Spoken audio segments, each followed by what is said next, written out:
This simulation is looking quite cool so far, but I would also like to see some white water being emitted from the contact points where the water touches the rocks and the sides of the riverbed, and that could look quite cool. And we can do this by adding some extra points into our whitewater source. So there are various ways that you could go about doing this, but the way I'm going to approach it is by trimming down the geometry to just the areas that I want to emit from, and then scattering a dense point cloud on there, and then driving this extra emission with a noise. Now we already have this geometry imported, but this is the collision geo, and I don't really want to source any whitewater from these outside edges of that environment. And because we don't really have any groups or anything to isolate the areas inside the riverbed here, instead of using this collision geometry, I'm going to import the area of interest. So let's drop in an object merge and point this to object/river closeup/area of interest and display that. And now we can trim away the upper portions of this environment because we don't really want to emit foam from any splashes higher up on this geometry. So let's do a Y trim on this, but the trim isn't going to work on the rocks as they are right now because those rocks are packed objects. So let's unpack this whole thing so it's all raw polygons. So we can just drop in and unpack. And with that geometry unpacked, we can go ahead and specify a Y cutoff that we don't want any whitewater emitted above. So I'll just drop in a clip sop, display that, and currently this clip sop is set to keep primitives above this plane defined by this origin and direction. So let's flip that to keep primitives below the plane. And if you want to see this relative to what's being removed, we could put our template display on the object merge for that area of interest. And it's a little bit messy to see like this, but that does help us to see how much is being cut away versus included in the areas that we're going to emit from. So let's raise this Y cutoff a bit. So I'll just increase this origin here. And 0.5 looks pretty good. I think I'll bump it just a little bit higher. So that should work well enough. And then before we scatter some points on here that we're going to emit from, let's do a little bit more optimization to this. So as we saw before, some of this geometry is outside the camera view. So let's chop away all of that geometry that we don't need. So we can go ahead and copy this volume that we already set up based on the static water camera. And I'll paste in a copy over here. And you could use that other camera volume directly, but I'm just using a copy instead so that we can adjust the cutoffs differently on this one. And let's drop in a group sop, connect that to the clip, second input to the volume, and I'll call this group remove and display that. And let's set the group type to points, turn off the base group, turn on bounding regions, and I'll set the bounding type to bounding volume. And if we set the ISO surface to 1, then you can see that this is only selecting the points that are outside the camera's field of view. And for this extra whitewater emission source, we don't really have to worry so much about maintaining a little bit of a buffer outside the edge of the camera frame. So for this, I really don't mind this being trimmed right up to the edges of that frame there. So on this volume for that camera, I'll just reset the window X parameters to 0 to 1. And for some further optimization, we can also remove all of these points that are going to be inside our collision geometry. So we can use the collision VDB and select any points that are inside that, because we don't want to emit whitewater from these areas inside that VDB. And with multiple stages of grouping, we can update this existing group instead of replacing it. So for this next level of grouping, let's copy that existing group, disconnect it, and connect that to the previous one. And for the second input on this, we're going to use the collision VDB. So we could stretch a wire over to that across the side of our network here, or we could just do an object merge to keep our scene a little bit cleaner. So in this object merge, I'll point this to ... /collide volume, connect this to the second input of this group, and because the values work a bit differently with these fog volumes versus these SDFs, we need to change this isosurface value on this group. And if we set the isosurface to minus 0.1, it's going to do these point selections slightly inset from the very surface of that volume. So you can see that these point selections aren't going all the way to the edge here. If you set the isosurface to 0, that's selecting far too much. Minus 0.01, that's getting just the points right up very close to the surface of that VDB SDF. And when that's set to minus 0.1, that pushes our selection a little bit deeper inside this SDF volume. So maybe negative 0.1 pushes that a little bit deeper in the volume than necessary. So let's lift that up a bit. It looks like minus 0.05 looks pretty good. And right now, this is completely replacing the selection we made based on the camera. But on this groups up, we can set this initial merge to union with existing, so it combines this with the previous group. So now it's doing the selection based on the camera and based on that collision volume. And this display can be a little bit misleading. It looks like it's selecting some points that are on the surface of the riverbed there, but when you zoom in a bit more, you can see those points are actually below the surface. So this selection looks pretty good. And now let's drop in a blast stop and set this blast to delete the remove group. And if you display that, you can see this has deleted all the regions that we don't need. And this could be totally fine as it is. However, I found that it's also a good idea to remove the sections of these large rocks that are facing into the current. When I initially worked on this shot, I did start out with emitting some white water through these custom points on the side of this rock that is facing into the current, but I really didn't feel like it looked very nice, and I really only wanted that white water to come off the backside there. So I'm just going to drop in a sphere to help define the area that I want to remove. So let's template display this currently trimmed down environment and display the sphere.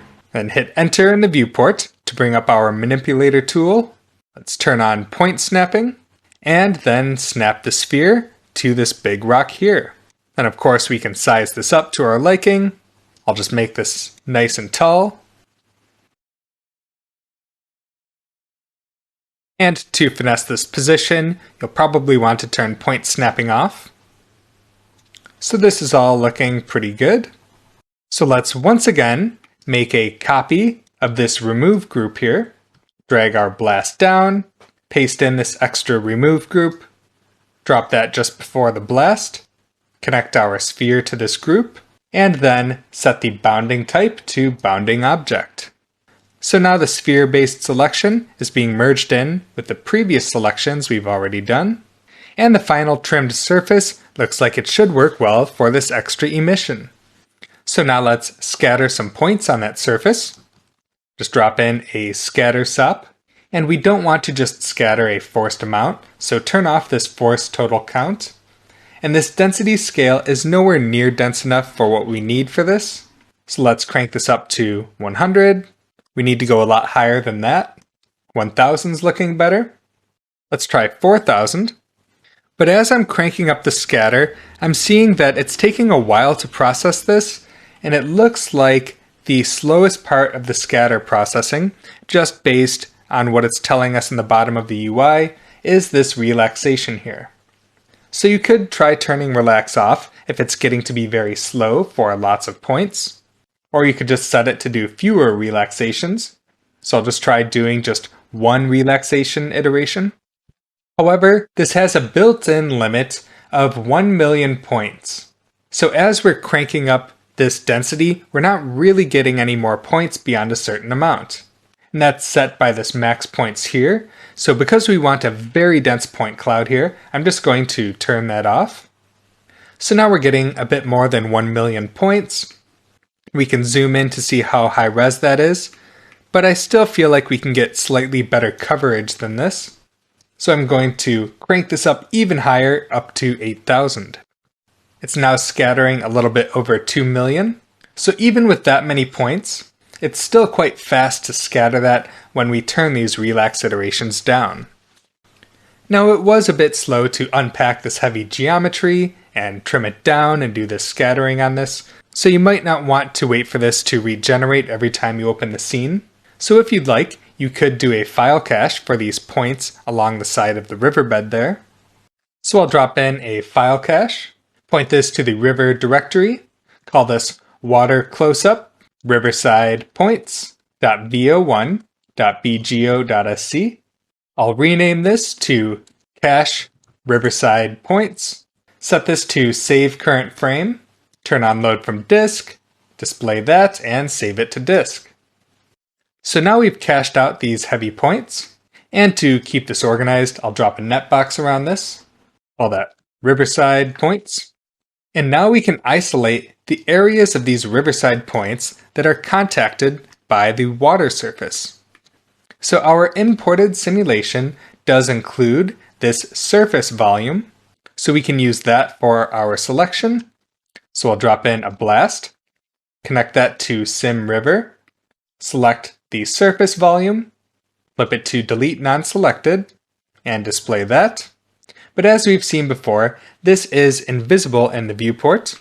So let's drop in a primitive SOP, and under volumes, turn on adjust visualization, set the display mode to ISO surface, and display that primitive. And at frame 1 here, we're not really seeing anything. If you middle mouse on that, you can see this is only a few voxels large, so we will need to step past the first frame before we see much of a volume here. Great, so now we can use the surface volume to select the riverside points. So let's add a group, connect that to the riverside points. Second input is the surface volume. I'll call the group water_contact. Group type will be points, turn off the base group, turn on bounding regions, set this to bounding volume, and display that group. Now this is already selecting lots of points based on that contact, but you can expand or contract that grouping based on this ISO surface setting here. So if we set this to 0.02, you can see this expands that selection a bit, and this will select points that are slightly above the surface of this volume as well. So now with this section grouped, let's isolate that with a blast. So drop in that blast SOP, select the water contact group, flip it to delete non-selected, and display that. So now we have the entire contact area isolated, but we don't want to emit white water from this entire region. We just want more of a patchy emission. So let's drop in an attribute noise, display that. Let's set this to be a float instead of a vector, so we just get black and white values. And then we can adjust the balance between the white and black areas with this remap ramp here. So let's enable that.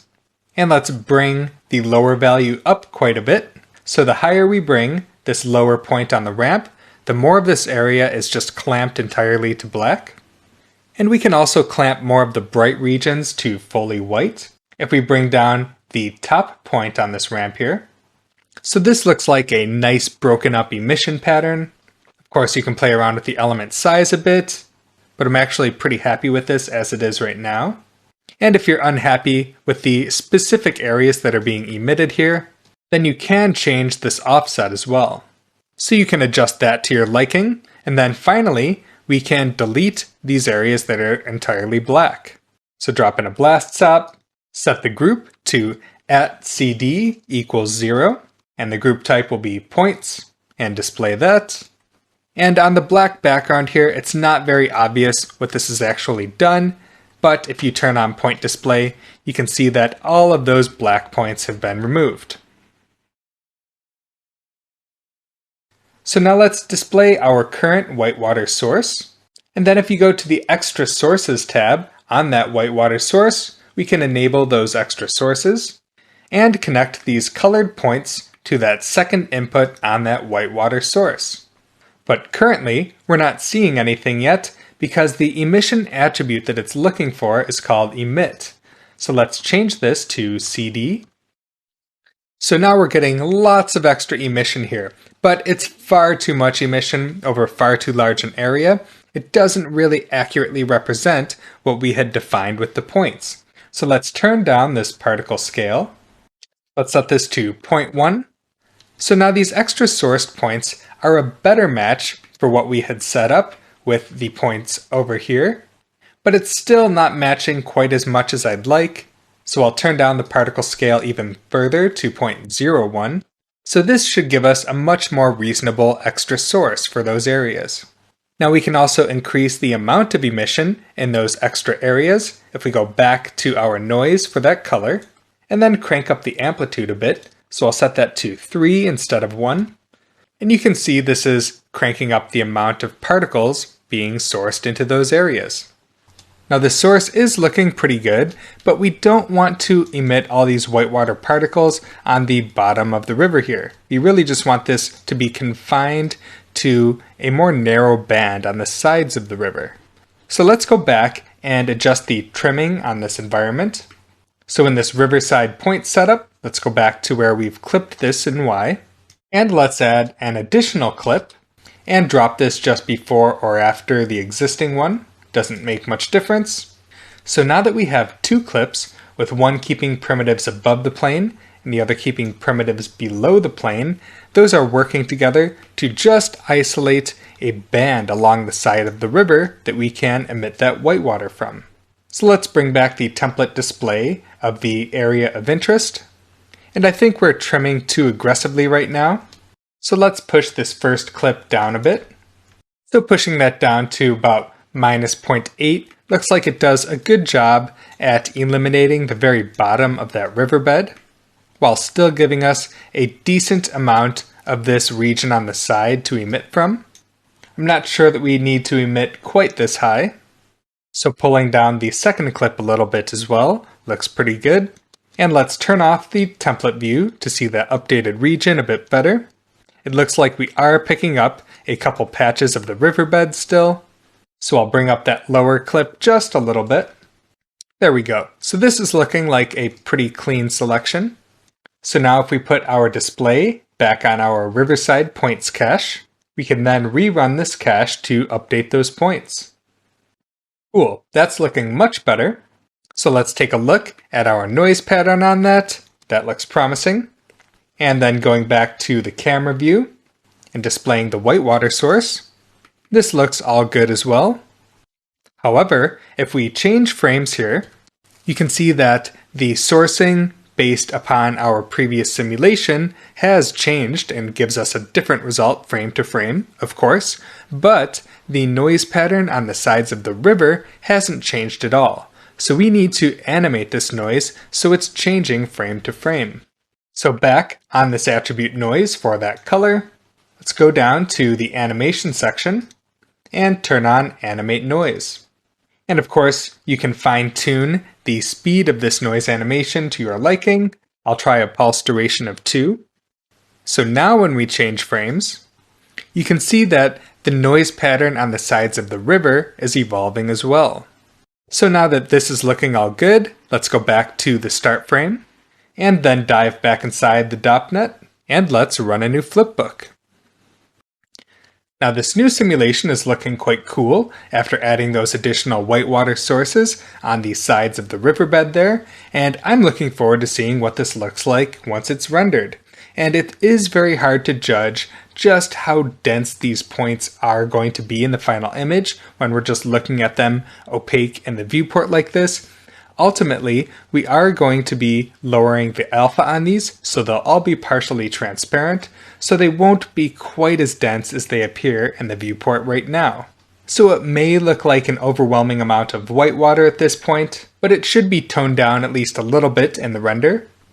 And if you compare this to the final version of the shot, this does have quite a bit of whitewater as well, and it does work pretty nicely in this case.